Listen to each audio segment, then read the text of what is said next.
¿Ahora? Ahora. Ahora sí, sí. Ahora ya veis el fondo negro y... Sí, Sí. solamente la diapositiva, que no Vale, se ve nada del genial, ordenador. genial. Ahora sí. Pues entonces nada, pues vamos a ello. Entonces, lo que os decía, vamos a hablar de este cuadro de juventud de Joaquín Sorolla. Aparentemente es un cuadro sencillo, pero bueno, pues vamos a hablar un poquito de él y qué es lo que hay detrás de ese cuadro, por qué lo pintó y demás. El cuadro en cuestión se llama Monja en oración, es de 1883, es decir, que Sorolla tenía 20 años solamente cuando lo pintó. Sorolla nació en Valencia en 1863 y lo primero de todo vamos a hablar un poquito de él y a describirlo y a ver qué es lo que podemos ver y lo que podemos sacar, ¿no? Os pongo ahí las medidas del cuadro porque siempre a mí me pasaba mucho en la carrera, ¿no? Cuando me enseñaban cuadros en diapositivas, pues hay veces que te llevas decepciones y otras muchas alegrías, porque te piensas que es de un tamaño y después es otro tamaño y bueno, pues para que veáis un poco, os pongo las medidas, pero no porque sea importante, sino para que tengáis una referencia, como en la fotografía de abajo, de más o menos el tamaño que tiene el cuadro, ¿no? En el momento en que lo hizo Sorolla. Actualmente está en la Fundación Bancaja en Valencia y bueno, es un cuadro de, como os digo, de juventud, ¿no? Voy a retirar esto.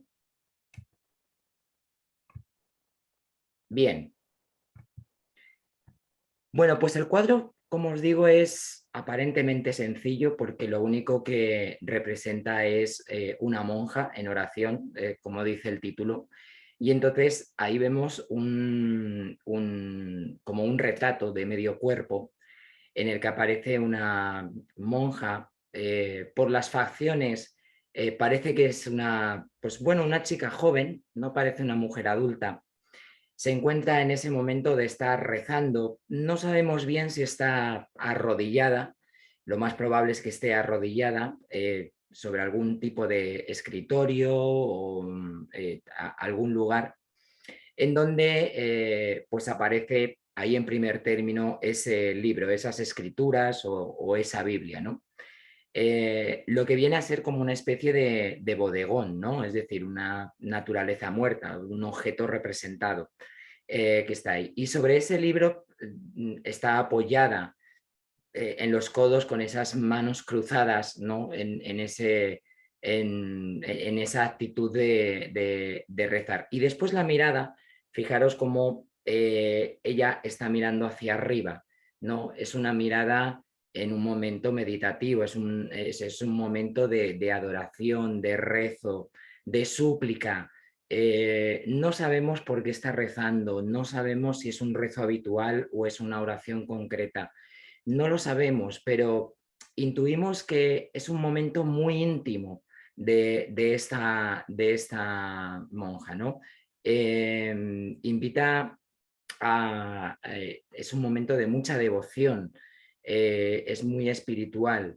Además, fijaros que Sorolla para pintarlo lo que ha utilizado es un fondo oscuro, un fondo neutro, con unos tonos tirando a unos tonos pardos, y entonces sobre ese fondo aparece el hábito de la monja. Es un hábito negro, aunque él está utilizando,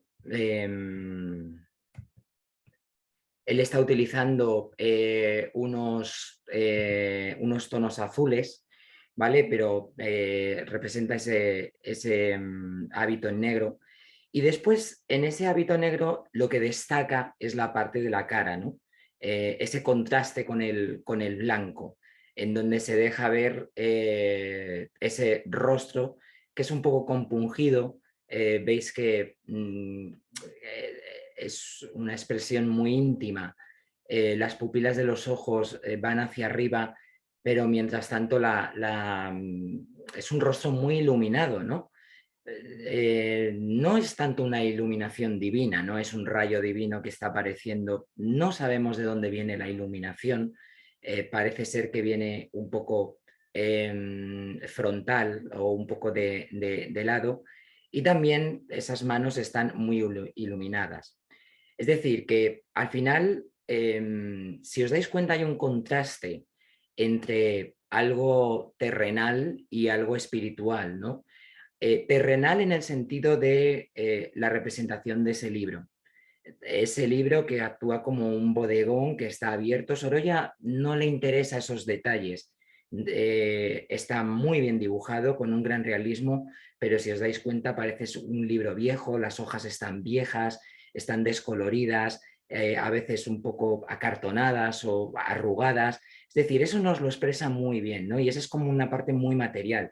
Y después se confronta mucho con la parte espiritual, ¿no? La parte espiritual que está centrada en esas manos cruzadas, en el que podemos ver perfectamente algunos rasgos de sombras de las manos, no hay arrugas en ese sentido, ¿sabes? Las uñas sí que están iluminadas.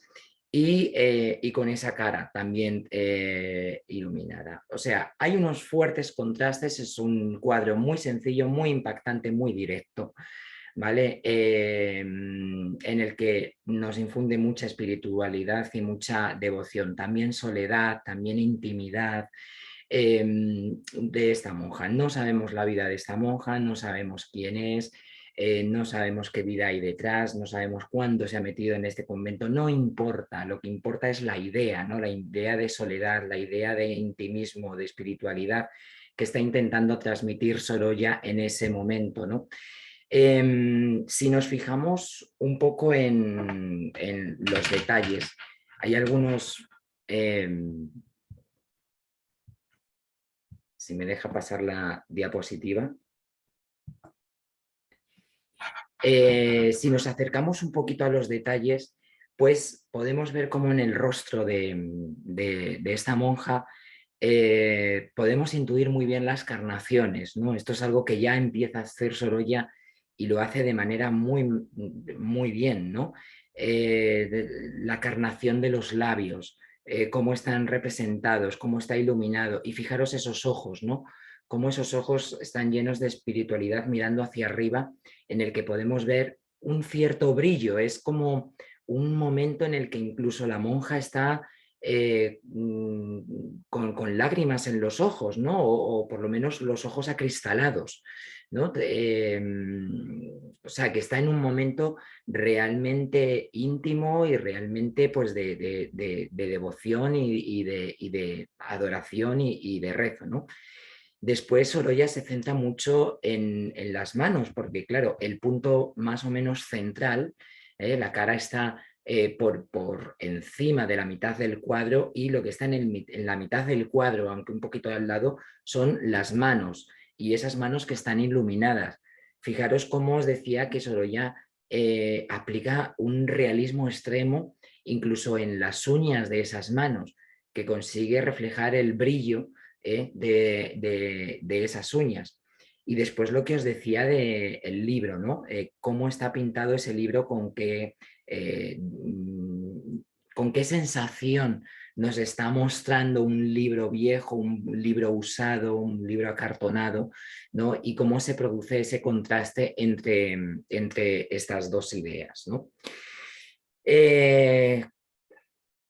Como os digo, pues es un cuadro, vamos a centrarnos un poquito más en qué momento lo pintó Sorolla, cuál es el contexto de Sorolla. Bueno, como os digo, Sorolla lo pinta en 1883. Ahí tenéis una fotografía de Joaquín Sorolla hacia 1883, cuando tenía 20 años solamente, muy jovencito. ¿Qué es lo que ha pasado en ese momento, ¿no? Bueno, pues Sorolla inició esos estudios de dibujo o de pintura en los años 70, en el año 1874, en la Escuela de Artesanos de Valencia, y ahí iban unas clases nocturnas y bueno, producto de esas clases nocturnas en el que hacía dibujos, copias, de esculturas, de modelos, de estampas. Pues, por ejemplo, en su último año, en 1879, es cuando está realizando este dibujo de la Inmaculada Concepción de Murillo. Obviamente es una copia, pero es una copia que ya está de alguna manera un poco interpretada, porque el rostro de esa Inmaculada Concepción difiere un poco de la Inmaculada original de Murillo, ¿no? Es decir, que está reinterpretando un poco al maestro barroco, ¿no? Y bueno, pues gracias a ese dibujo, Sorolla obtuvo un primer premio, un premio, un certificado en esa escuela de artesanos en el que obtiene como premio una caja de pinturas y con su nombre grabado, ¿no? Después, en este año de 1879, Sorolla es cuando da un salto y se matricula en la Real Academia de Bellas Artes de San Carlos. Ahí en la academia, bueno, pues está haciendo sus estudios de pintura, de dibujo, de color, numerosas temáticas, pero obviamente esa formación está dentro del academicismo y está dentro del programa típico de una Real Academia de Bellas Artes, aunque con algunas novedades. Eso cierto es, como es el hecho de salir fuera a pintar, salir a pintar al aire libre, pero también, claro, sus profesores son profesores, pintores valencianos que, bueno, ya han obtenido premios, ya han conseguido fama, no solamente en Valencia, sino también en Madrid, incluso en el extranjero. Han viajado a Francia, han viajado a Italia, y entonces, pues, producto de muchas influencias, pues es la enseñanza que está recibiendo Sorolla. Una de esas enseñanzas va a ser un poco el mundo velazqueño, que ahora os hablaré un poquito de él. Pero bueno, así llegamos al año 1880-1881. En este año, Sorolla se presenta por primera vez a la Exposición Nacional de Bellas Artes de Madrid. Esta exposición era, bueno, era un gran encuentro de todos los pintores del arte nacional, por decirlo así, en donde se reunían gran número de obras de pintura, escultura, proyectos de arquitectura, artes suntuarias, y se otorgaban una serie de premios. Cualquier pintor en España en el siglo XIX que quisiera tener un reconocimiento o quisiera alcanzar una fama tenía que pasar por la Escuela Nacional de Bellas Artes. Y Sorolla, aún siendo muy joven, pues supongo que aconsejado también por los profesores que tenía en Valencia, pues decide presentarse por primera vez. Y lo hace con unas pinturas que, bueno, que estaban un poco a la moda, no es que fueran un gran género, pero estamos hablando de las marinas. Entonces, ahí tenéis dos ejemplos de marinas de Sorolla, unas pinturas muy realistas que siguen perfectamente a pintores que había en su momento como Rafael Monleón y Montesinos, pues son marinistas, son escenas de puertos, escenas de barco, la llegada de barcos, un poco ese trajín. Bueno, era un género dentro del paisaje y dentro del mundo de las marinas que era muy habitual, ¿no? Con más detalle, con menos detalle.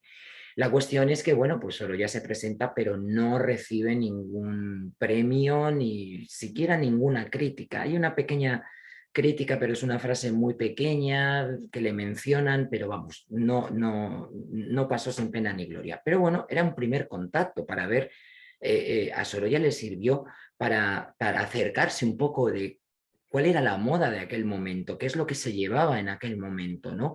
Qué es lo que solicitaba el jurado, el público, y Sorolla tiene que seguir esas pautas dentro de, bueno, de un pequeño estilo que se está creando en estos momentos, ¿no? Porque todavía es muy joven. También, perdonar, también con esta excusa de 1881 de presentarse en Madrid a la Exposición Nacional de Bellas Artes, va a visitar el Museo del Prado. Y esto va a tener una gran influencia para este cuadro que estamos tratando de Monja en oración. Pero bueno, una vez que vuelve de Madrid, que después bueno, va a volver a esa estancia en 1883, en 1884, pero bueno, en este año de 1883 se organiza una muestra regional, ¿no? Una exposición regional en Valencia. ¿En qué consistía esta exposición regional? Bueno, pues en la creación de una serie, viene a ser como un poco la Expo, ¿vale? Pero de una manera más regional. Fijaros, en el siglo XIX, desde 1850 más o menos, se ponen de moda por toda Europa la creación de muchas exposiciones, no solamente las exposiciones universales, sino también hay exposiciones más regionales y demás. ¿Para qué servían estas exposiciones? Bueno, pues para mostrar al mundo un poco lo que había, el progreso, bien a nivel regional, bien a nivel nacional, ¿no? Y todo eso era un escaparate, bueno, un escaparate de cara europeo principalmente, aunque también un poco más extendido. Bueno, pues Valencia organiza esta exposición regional con una serie de pabellones en donde se incluyen máquinas y progresos y un poco todos los avances. Y dentro de esa muestra también hay un pabellón de Bellas Artes, que es este que tenéis aquí, en el que, bueno, pues Sorolla va a participar, va a entregar una serie de cuadros, 5 cuadros, va a entregar un paisaje, un estudio de una cabeza, bueno, también un cuadro con una escena orientalista, es decir, cositas que son de la moda de aquel momento, ¿no? Y dentro bueno, de esos cuadros, pues va a participar con esta obra de Monja en oración. Lo curioso es que fijaros la cantidad de cuadros que se presentan y por supuesto la cantidad de pintores, bien sean pintores jóvenes o pintores más avanzados que se presentaron y se otorgaban una serie de medallas.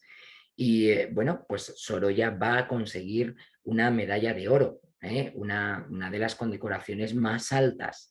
Y aunque sea una exposición regional, esto le va a valer de mucho, porque el conseguir una medalla en una primera exposición, aunque sea de índole regional, eso va a suponer que ya aparezca un poco en la prensa, que ya se hable de él, que ya se hable del cuadro. De hecho, por ejemplo, pues en la prensa, os voy a volver al cuadro, en la prensa un recorte que he recogido para que veáis, se hablaba de este cuadro en la siguiente manera. Decía, las carnes de estas figuras están bien tratadas, hay frescura de color y gracia en el dibujo y una entonación general que revela grandes dotes de este artista. O sea, enfatiza sobre todo lo que es cómo están hechas esas carnaciones, cómo están reflejadas. Y cuando nos está hablando de que revela que tiene grandes dotes este artista, significa que obviamente era un pintor no conocido hasta ese momento, pero que ya por la manera, por los cuadros que está presentando y sobre todo por esta obra, como que ya se intuye que va a tener una larga trayectoria, ¿no? O que va a tener un éxito si va un poco por esta línea. No se ve muy bien, no sé si veis mi puntero, pero ahí al fondo, aquí hay un cuadro de un retrato, aquí hay otro cuadro orientalista en el que un paisaje, que son los que va a presentar Sorolla en esa edición, ¿no? Bueno, y la pregunta es, ¿por qué Sorolla elige pintar a una monja? Dentro de las distintas temáticas que estaban de moda, temáticas de historia, retratos, paisajes y demás, ¿por qué pintar a una monja? Y solamente una monja que está ahí en oración, totalmente sola, centrada en ese rostro, en esa devoción. Bueno, pues porque una de las modas que había en aquel momento, en el siglo XIX, era la temática del monjismo, ¿no? Las pinturas en donde una monja o el mundo de las monjas eran los protagonistas. ¿Cómo surge este tema del monjismo y representar a las monjas en la pintura? Bueno, pues esto arranca un poco en el siglo XIX, para que veáis el contexto. una vez que acaba la Guerra de la Independencia, entramos en un momento en el que en el mundo artístico, social, cultural, literario, también filosófico, entramos en un momento en el que se llama el romanticismo. ¿En qué consiste este romanticismo? Pues dentro de lo que es la pintura, lo que se acercaba era al mundo de la naturaleza y también al mundo un poco de lo oculto, lo desconocido, lo exótico, lo pintoresco. Hay una mirada hacia el mundo medieval, hacia pintar paisajes con ruinas, visitar y poder ver antiguos edificios bien abandonados o bien que estén en uso, pero seguramente que muy deteriorados por el tiempo. Y dentro de este exotismo y este mundo pintoresco, pues había una mirada hacia el mundo de los conventos y de los monasterios. Claro, en el siglo XIX en España, cierto es que se habían decretado las leyes de desamortización y, bueno, pues muchas propiedades de la iglesia habían sido arrebatadas por una ley civil para pasarlo a bienes del Estado, ¿no? Pero eso no quita con que sigan funcionando muchos conventos y monasterios con órdenes tradicionales de la etapa anterior en el que, bueno, monasterios y conventos donde al ser de clausura, pues no se podían pasar. Entonces, poder acceder a estos monumentos que son en sí una obra de arte, poder centrarlo o captar una imagen, un grabado, pues era en sí algo demasiado exótico. De tal manera que los pintores van a querer acceder a esos conventos y a esos monasterios. La excusa es poder reflejar esas arquitecturas, pero también están viendo, en la medida que les dejan, cuál es la vida monástica, ¿no? Cómo es la vida conventual o la vida monástica. En la sociedad de aquel momento, obviamente, las monjas y los curas y los monjes no solamente eran de clausura, algunas no eran de clausura y eran unas estampas que estaban en la sociedad en todo momento, se podían ver por las calles o en distintos eventos religiosos. Pero bueno, el hecho de que un convento o el mundo de las monjas de clausura sea algo oculto, sea algo misterioso, qué pasa de puertas para adentro. Una monja deja de alguna manera la vida terrenal, es decir, a las afueras de un convento para entregarse a una vida espiritual dentro de ese convento, dentro de un convento en el que suele haber barrotes, en donde hay esos claustros o esas cancelas que lo aíslan del exterior. Lo cual, esto implica un mundo, como os digo, un poco misterioso. Bueno, entonces desde el principio pues se van a dar escenas de grabados, pinturas en donde se refleje de una manera general, como este grabado de Genaro Pérez Villamil de la capilla de Belén de las Huelgas, que era un monasterio que estaba en uso. Entonces se ve, como veis, la excusa de pintar algo arquitectónico, pero ya vemos esa vida religiosa en pequeño detalle. Pero después también este ocultismo y este mundo de las monjas, esta devoción, esa lucha también, ¿por qué no decirlo?, entre lo que es lo terrenal y lo espiritual, diera pie a que surgieran, bueno, pues otras ideas, otros pensamientos, algo que nos lleva a, bueno, pues a tener otra mirada, ¿no? Un poco más sexual o un poco más de romance y demás, ¿no? Y así de esa manera se realizaban cuadros como ese que os estoy poniendo, Adiós para siempre, en el que aparece una monja en ese mundo interior del convento a través de esos barrotes que se está despidiendo de su amado, que se queda en la parte terrenal y que está ahí desesperado, como rogando por favor o que no entre o que salga o echándola de menos. Es decir, ese mundo del amor entre lo terrenal y lo celestial va a estar presente. No olvidéis, por ejemplo, que cuando José de Zorrilla escribe Don Juan Tenorio es una obra de teatro en el que la protagonista es una monja y en el que se está debatiendo también el mundo entre lo terrenal y lo espiritual. Entonces eso está en el, bueno, en la sociedad del momento y también se está reflejando en el mundo de la pintura. Escenas de monjas, no solamente, vamos a tener escenas en donde también va a haber una preocupación por cómo es esa vida dentro de un convento, ¿no? Uno se lo pregunta porque no puede acceder. Entonces, los pintores quieren reflejar ese mundo conventual.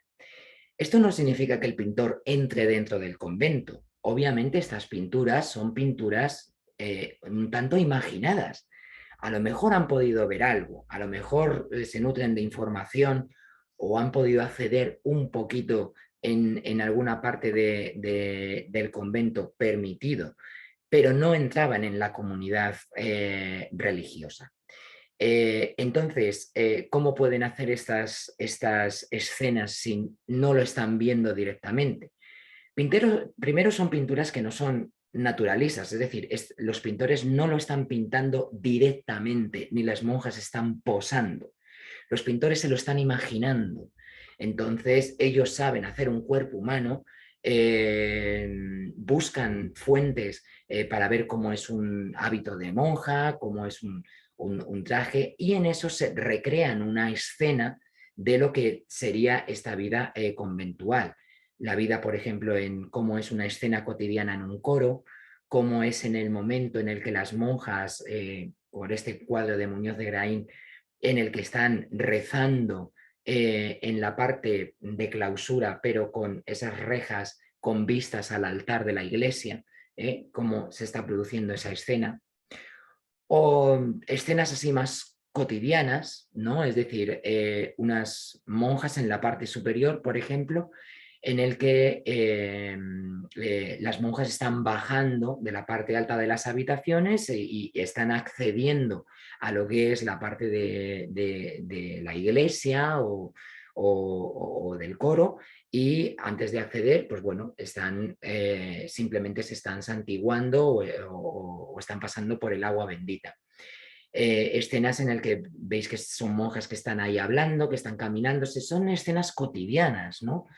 O este otro cuadro en el momento en el que están tomando una comunión, ¿no? En el que vemos otra vez esa espiritualidad con ese contraste de edades entre monjas ancianas y monjas más jóvenes, ¿no? A veces, cuando se hacen este tipo de cuadros de escenas en donde las monjas son las protagonistas, se separa un poco, o sea, la excusa es representar una vida cotidiana de las monjas dentro de un convento, pero a veces se separa un poco de esa vida para entrar en muchísimos detalles de la manera más realista posible de los elementos o el escenario en donde se está produciendo este cuadro.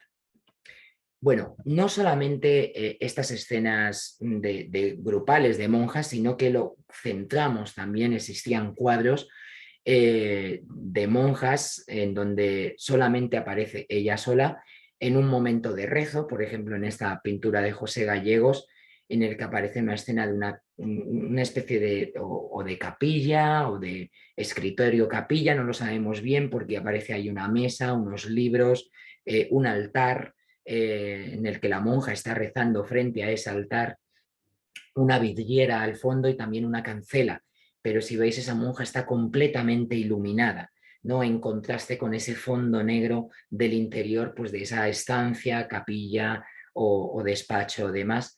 O en contraste, pues esta otra monja de Santiago Garnelo en un momento de lectura. Viene una carta de un familiar, una carta de alguien, pero es un momento pues también íntimo, pero cotidiano dentro de esa monja.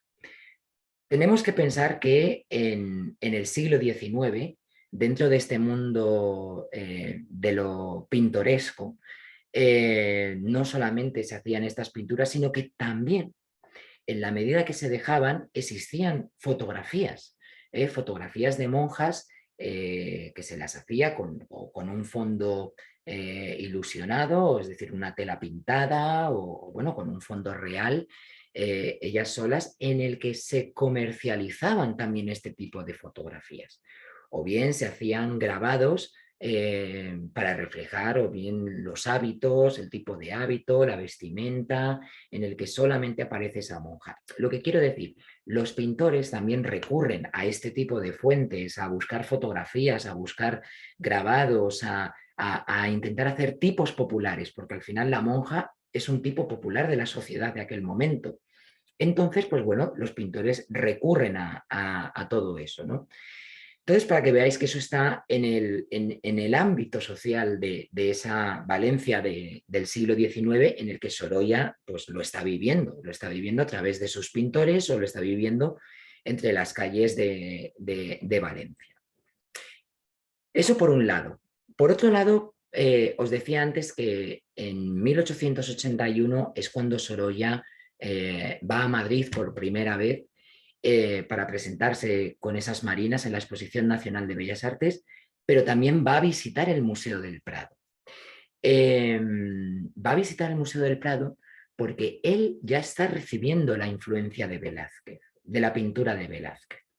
Otra de las cosas del siglo XIX que tiene importancia a nivel europeo y sobre todo a nivel español es una mirada nueva hacia Velázquez, redescubrir a Velázquez. Velázquez siempre ha sido uno de los pintores pues más seguidos, no solamente en su momento, en su época en el siglo XVII, sino también en el siglo XVIII y en el siglo XIX.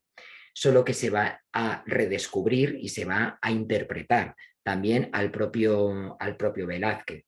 Y no solamente a Velázquez, sino a lo que es la pintura barroca, la pintura del siglo de oro, la pintura del siglo XVII. Bueno, pues Sorolla se va a acercar a esa pintura a través de sus maestros, pero también por la admiración que tiene. Hasta ese momento, el contacto que había tenido Sorolla con Velázquez era o bien por las enseñanzas de sus maestros, o bien de manera directa a través de este autorretrato que tenéis ahí en pantalla de Velázquez, que está pintado hacia 1650.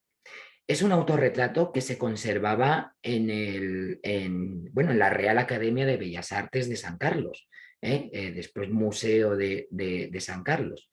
Bueno, pues por medio de una donación, ese autorretrato estaba allí. Y Sorolla lo vio, claro que lo vio en directo, y ya le llamó la atención esa mirada hacia el espectador, esa psicología del personaje, esos fondos neutros, cómo ese rostro está iluminado con ese casi primer plano, y es algo que le va a influir a la hora de hacer retratos e incluso autorretratos, pero no me voy a detener en ello. No os he comentado, esta estampa, esta fotografía del Museo del Prado, está fechada en 1882-1883, simplemente para que os pongáis en situación de cómo era el Museo del Prado cuando lo vio Sorolla. Os he dicho que lo visitó por primera vez en el 81 y lo repitió en el 82 y en el 83. Así que así está viendo la galería principal del Museo del Prado con toda esa acumulación de pinturas. La organización era muy distinta. Y bueno, dentro de esas pinturas que él está viendo, pues también está conociendo la venerable Madre Jerónima de la Fuente, es decir, la representación de una monja en donde ahí estáis viendo de nuevo ese fondo neutro que utiliza Velázquez en tonos pardos verdosos, contrastando con ese hábito de la monja en donde el punto de atención se focaliza en lo que es el rostro, con ese gran realismo mirando de frente al espectador, y también esas manos, que también están ahí iluminadas con gran detalle y con gran naturalismo. Y está viendo otra serie de cuadros de Velázquez, como esta serie de retratos, en donde lo que tenemos en común pues es esa misma idea, ¿no? Retratos de un primer plano, medio cuerpo, cuerpo entero, con trajes negros, que era lo típico de aquella época, los fondos neutros, pardos, muy típicos en Velázquez, Y después ese contraste con esas goletas, que es ese cuello que aparecen en los personajes, en donde prima el blanco junto a la cara y donde la cara está iluminada, ¿no? Entonces estas ideas y sobre todo la gran psicología que tienen estos personajes al mirarnos de frente y al estar iluminados, ¿no? La pincelada de Velázquez, una pincelada suelta y una pincelada en el que, si os dais cuenta, en el retrato de Juan Martínez Montañés, bueno, podemos ver con gran detallismo el material con el que está hecho ese traje que lleva puesto, ¿no? Con esos reflejos y demás, podemos percibir incluso esas telas. Pero también está viendo a otros maestros del barroco en el que se va a fijar de alguna manera, por supuesto el Greco. El Greco, por ejemplo, en este Cristo abrazando la cruz, en donde aparece esa espiritualidad de mostrar solamente al personaje con la cruz, con esa mirada hacia el cielo y con esos ojos lacrimosos, bien, en el momento en el que está llevando la cruz y con la corona de espinas, o retratos como el caballero de la mano en el pecho, que volvemos a lo mismo. La moda de aquel momento era hacer estos personajes, estos retratos con trajes negros, con goletas blancas, rostros iluminados y fondos neutros, fondos pardos. O también la espiritualidad de Rivera, un maestro que Sorolla también siguió, ¿no? Este San Andrés, esa mirada también hacia arriba con rostro iluminado y fondos neutros, que incluso Goya, ya avanzamos a un siglo XVIII, pero para Goya, Velázquez y los maestros del barroco también van a ser muy importantes y dentro de sus cuadros religiosos pues Sorolla vio este Cristo crucificado de Goya con esa mirada también en lo alto.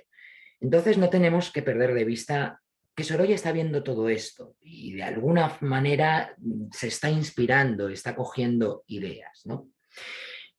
En tercer lugar, una gran influencia que tiene va a ser de uno de los grandes pintores valencianos que había en ese momento, que era la influencia de Francisco Domingo Márquez.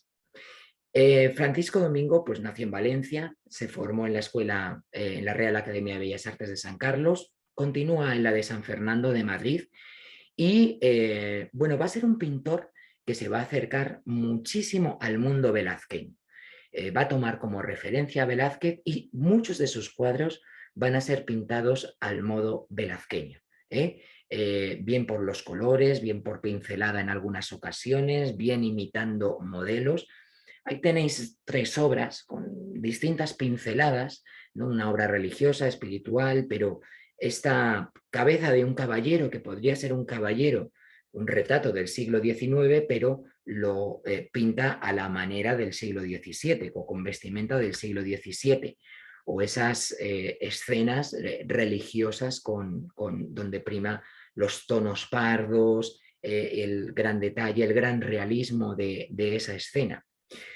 Bueno, Francisco Domingo dio clases en la Real Academia de Bellas Artes de San Carlos, en Valencia, solamente un año. Después se desplazó, estuvo en Italia, también estuvo en Francia, en donde bueno, se influyó del mundo impresionista y su pintura en un momento dado vuelve a ser más colorista. Pero la cuestión es que en el momento en el que Sorolla se está formando, Francisco Domingo era de los pintores más importantes. Fijaros, hay un texto de aquel momento en el que se habla de que en Valencia, bueno, en Valencia y en España en general, se pintaba a la manera de Domingo, o todo el mundo pasaba por la mirada hacia Domingo Márquez. Es decir, era un pintor de referencia.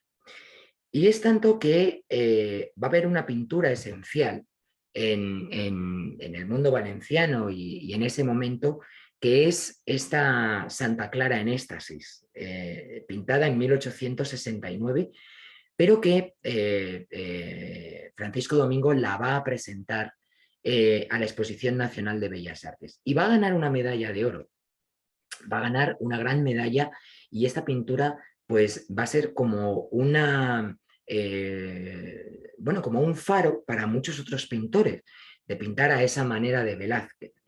Fijaros que hay un cierto recuerdo, no es una copia, por supuesto, estamos hablando de influencia o de pintar a la manera de, o del recuerdo de. Hay un recuerdo hacia esa pintura de la venerable Madre Jerónima de la Fuente, de Velázquez, ¿no? Entonces, Francisco Domingo nos está mostrando a una monja arrodillada en ese reclinatorio, con esas manos, no está completamente agarrada, pero sí que están ahí un poquito entrelazadas, esas manos que están de nuevo sobre un libro viejo, un libro desgastado. En este caso la mirada no es hacia el cielo, sino que es un poco neutra, es un poco hacia el interior, pero la está llevando hacia afuera de esa escena. Los fondos neutros, un fondo oscuro y en donde resalta de nuevo el blanco de la parte del hábito con el rostro de la monja. Y en ese primer plano, en la parte inferior, veis que también hay un bodegón, una serie de libros viejos, con ataduras antiguas y demás, y esas flores, esos lirios, en representación de que lo que está mostrando no es una monja solamente, sino que es una santa. Y también esa santa se refleja por ese halo que tenéis en la parte superior. Entonces, como os digo, esta pintura va a tener mucha importancia y va a tener mucha influencia en los pintores de aquel momento y en los pintores valencianos.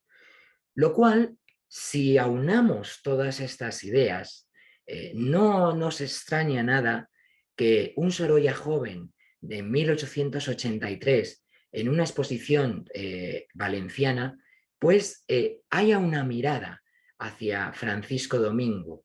Fijaros que para Sorolla, Francisco Domingo fue una de las grandes influencias que tuvo en su vida. Sorolla, en un discurso que realizó, pero que nunca llegó a pronunciar, al ingresar, al ingresarle como académico en la Real Academia de Bellas Artes de San Fernando, en Madrid, él hizo un discurso y lo que dijo de Francisco Domingo era lo siguiente. Dijo: Domingo fue el faro que iluminó la juventud de mi tiempo, no solo en Valencia, sino en toda España. Reunía todas las cualidades del artista soñado, y pone en exclamación: tanto amé al hombre cuanto admiré al artista. O sea, que es un pintor que tiene gran referencia. Después, por supuesto, va a ser gran amigo de Sorolla, y hay numerosas cartas entre Sorolla y Francisco Domingo. Bueno, pues cuando está pintando Sorolla este cuadro, es obvio que hay una referencia directa al cuadro, bien, de Francisco Domingo, y por supuesto al mundo de Velázquez, como os he comentado anteriormente, ¿no? Entonces, pues bueno, pues quizás esas miradas, quizás esa idea, esa novedad de presentarlo más en un primer plano, las carnaciones, el realismo que representó Sorolla, pues le supuso esta medalla de oro en 1883, ¿no? Pintada este cuadro, bueno, este cuadro, una vez que se presentó y que ganó ese premio, quedó en manos de, bueno, el que era su padrino en aquel momento, que era el fotógrafo Antonio García. Sorolla entró a trabajar, conoció a Antonio García, uno de los fotógrafos más importantes de aquel momento, entró a trabajar en su estudio coloreando las fotografías, y Antonio García le ofreció el primer estudio en su casa, ¿no? En su casa que tenía, en una pequeña habitación, pues ese fue el primer estudio de Sorolla. Fue ahí donde tuvo que pintar esta obra. Quizás en agradecimiento, pues Sorolla le regaló esta pintura a Antonio García, y bueno, y se ha mantenido pues en ese ámbito de los descendientes hasta que actualmente está en esta colección en la Fundación Banca. Pero ¿qué pasó después de este cuadro? ¿Cuál es el mundo? Bueno, os iba a acercar para que veáis estas influencias más directas cómo si vemos los ojos de esa monja en oración, con esos ojos acristalados, llorosos, en esa mirada hacia arriba, pues es algo que está viendo, pues por ejemplo, del Greco, esa mirada del Greco, o bien de Rivera, o bien incluso de Goya. Todos estos cuadros Sorolla los vio en esa misma sala, entonces de alguna manera está ahí presente, ¿no? A la hora de pintarlo Sorolla. Pero después de este cuadro, Sorolla, no me voy a detener mucho en esto, no es, hace pintura religiosa, pero no es muy abundante la pintura religiosa. Eso no quita que como el mundo de las monjas está en su entorno, alrededor, pues que haya, a lo largo de su vida, haya hecho otras temáticas relacionadas con el mundo de las monjas, ¿no?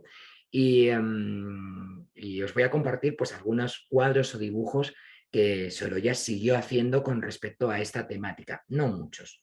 Por ejemplo, en su etapa italiana, en el que cuando Sorolla ha conseguido esa pensión y está en Roma y también se desplaza a Asís, él está haciendo una serie de pinturas en donde el interior de las iglesias, los interiores oscuros van a ser los protagonistas. El mundo hace notas de color de vidrieras, de detalles, y bueno, dentro de estas escenas pues hace esta pintura en donde es una ordenación, es una toma del hábito de una monja, ¿no? Eh, es una acuarela, entonces está pintada de una manera muy rápida, pero fijaros en ese gran contraste que hay entre el punto de lo luminoso en el primer plano, no solamente en la monja que se va a ordenar, sino posiblemente estos sean sus padres, ¿no? O su familia que la deja atrás, y el mundo religioso y los demás presentes. Es un cuadro también un poco historicista, ¿no? Es como un mundo medieval que se mezcla ahí. Bueno, esto es algo típico de aquel momento, es un gusto que había en aquel momento y Sorolla lo está experimentando también en esa etapa de formación. También, pues, uno de los estudios que hace, pues, bueno, esto es un estudio rápido de que en un mismo formato, pues, hace varios estudios de cabezas de distintos tipos, tipos populares, tipos de aquel momento, también en esa etapa italiana, rostros de mujeres, de niños, de viejos, y bueno, dentro de esos tipos populares, pues ahí tenéis la importancia de la representación también de una monja, también la tiene ahí protagonista dentro de estas escenas, ¿no? O dentro de los dibujos, pues Sorolla siempre, allá donde va, siempre lleva un cuaderno de dibujos, un cuaderno de distintos formatos o papeles en el que pues lo que está viendo, lo que se le presenta delante de sus ojos, pues Sorolla hace de una manera muy rápida algunos estudios o algo que le pueda llamar la atención o simplemente por practicar de una manera más detallada o más sinuosa o más abocetada, ¿no? Pero ahí tenéis, ¿no? El mundo de las monjas, cómo están representadas. Estos son dos bocetos muy, muy rápidos. Os he mostrado antes cómo el mundo de los locutorios es un mundo recurrente en la pintura del siglo XIX. Y Sorolla realizó algún cuadro de locutorio que ha desaparecido, pero que estos son algunos bocetos, ¿no? O la idea de hacer un cuadro, seguramente, para hacer un locutorio. Entonces, dentro de estos bocetos, Sorolla, fijaros cómo lo planifica. Son unos garabatos muy rápidos, pero nos están indicando ahí abajo monjas. Y después aquí dice luz, o sea que por ahí entra la luz del cuadro. Aquí rojo, entonces, ¿cómo tiene que ser una tonalidad del fondo? Algunas ideas que le den a Sorolla para pintar un posible cuadro, ¿no? En 1914, 1915, Sorolla está realizando ya los paneles de la Hispanic Society, los grandes paneles para representar las visiones de España, y él está en Sevilla, está en Andalucía y está en Sevilla tomando notas, influencias para hacer distintos paneles y, como no, el mundo de Sevilla pues es un mundo también clerical, lleno de conventos, y en donde Sorolla lo está viendo en distintas escenas, bien en la calle o bien en interior de edificios. Y está ahí haciendo pues distintos dibujos muy rápidos de distintas monjas o unas monjas en un balcón, ¿no? Y producto de esas estancias, pues también se conservan en algunas colecciones particulares o demás, pues algunos cuadros o estudios de monjas. O sea que eso estaba un poco en el mundo sorollesco. Lo que pasa que no es tan habitual ni es tan frecuente, pero está, y como está, y Sorolla es un pintor que va a pintar bien a través de notas de color o en encuadros todo lo que se le ponga delante y todo el mundo social que tenga delante, pues por supuesto las monjas van a ser importantes. Así que con esto, pues cerramos ya este capítulo.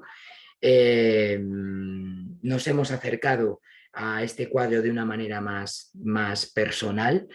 Como os digo, es un cuadro muy de juventud, pero hay algunas cosas que ya vamos a ver, ¿va? Ya se va a ver ese Sorolla, sobre todo en ese uso de los blancos, ¿no? En esa monja, cómo Sorolla va a ser un magnífico pintor donde va a utilizar los blancos de distintas maneras, pero va a ser algo que le caracterice, ¿no? Y sobre todo los juegos de contrastes de luces y sombras.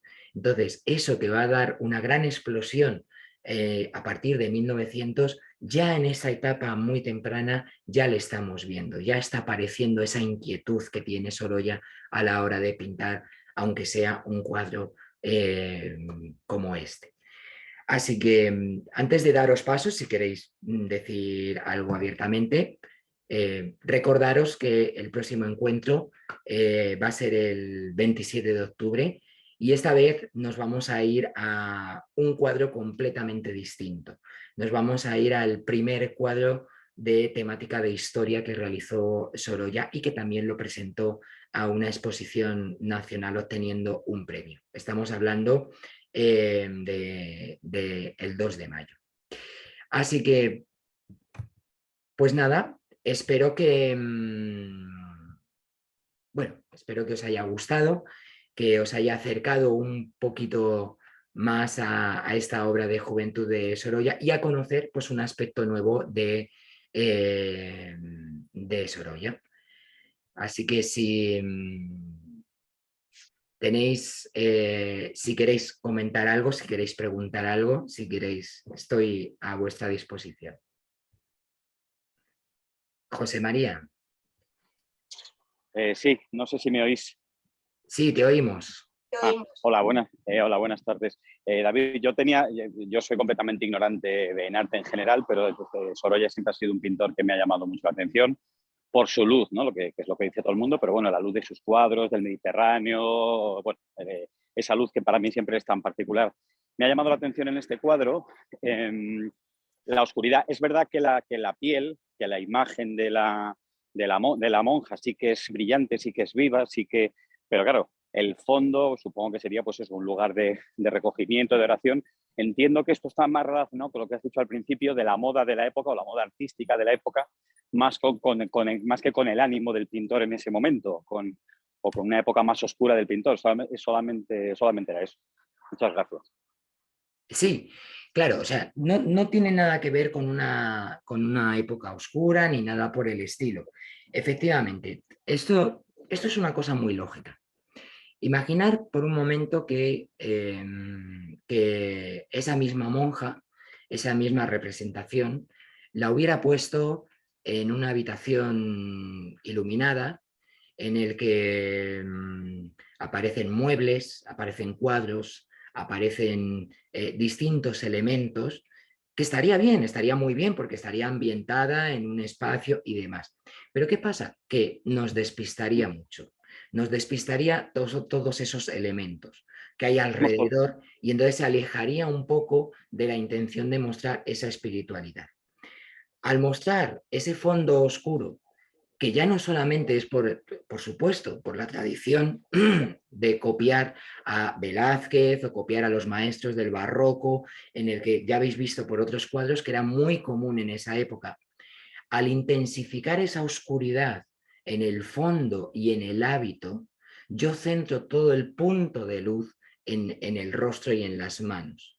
Al centrarlo, mis ojos solamente pueden ir a esas manos y a esos ojos que se están dirigiendo hacia el cielo.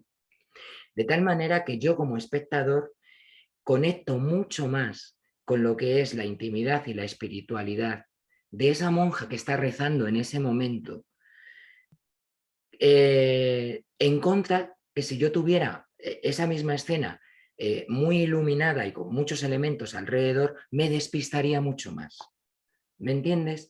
Sí, Entonces, sí, perfectamente. Es como una sensación más de recogimiento, de entrega a la oración, ¿no? lo Probablemente. concentra completamente, nos concentra completamente, nos centra hacia ese punto de espiritualidad, a ese momento de diálogo interior entre la monja y Dios, ¿no? Y además en un momento en el que, claro, esas manos que están cruzadas de una manera no sueltecita, están cruzadas, y esos ojos llorosos, podemos interpretar que es un momento, no sé, de mucha conexión, ¿sabes? Y supongo que esa es la intención del pintor, centrarnos ahí, ¿no?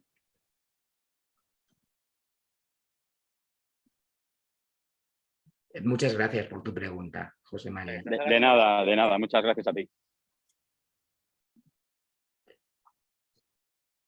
Bueno, pues si queréis, pues nada, lo dejamos aquí. Y nada, pues lo dicho, espero que hayáis pasado un buen rato y que nos vemos en el 27 de octubre en otro cuadro completamente diferente, ¿vale? Para seguir descubriendo a Sorolla. David, muchas gracias. Muchas gracias. Muchas gracias, David. Gracias. Hasta el próximo día. David, gracias como siempre. Muchas gracias a todos.